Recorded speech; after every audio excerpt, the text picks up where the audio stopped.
Have you ever walked away from a conversation or situation feeling bewildered or embarrassed and think to yourself, why on earth did I do or say that?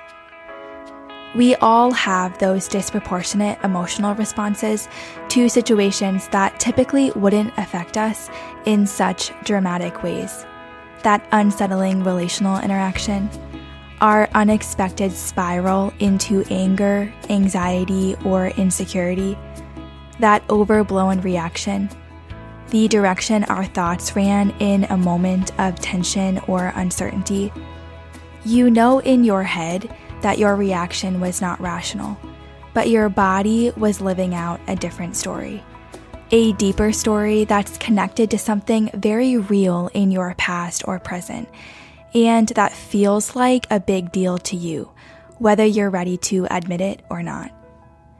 In the counseling world, there's a term for these responses: emotional dysregulation. Many of us don't realize that these revved up reactions tell a story about something we've lived. They point to a deep-seated something that has gone unaddressed in our hearts. We can often think that we've packed all those somethings safely away in a box so that we don't have to see them again. But then they pop out at a dinner party or spill out onto a child, spouse, or friend in wildly unexpected moments. And I'm learning that one of the most important questions for our spiritual growth and emotional health is this: what was underneath that? These moments and reactions don't happen in a vacuum.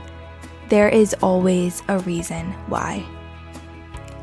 This podcast is called Faith and Feelings, and if you followed along for the past few months, you know that I love integrating the two. Noticing our emotions, responses, reactions, and thought patterns is both an emotional health and spiritual formation practice. I've been learning that the art of noticing is the first step towards actually living a transformed life.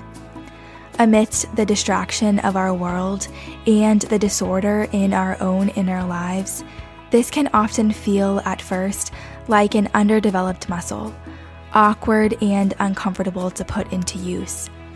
But noticing is essential to healing and growth. Dysregulating moments were never intended to be rushed past or piled over with coping mechanisms or distractions. When we slow down and begin to notice and be curious about these moments, we unearth sacred opportunities to witness the Spirit of God at work in our lives, who promises to lead and guide us into all truth. In this series, starting next week, I'll be inviting several guests to share a recent story of dysregulation, and together we trace the deeper story. We'll see how the rhythmic practice of processing these moments and exposing them to the light is a tool of grace that creates an opportunity for connection with God, ourselves, and others in the present moment.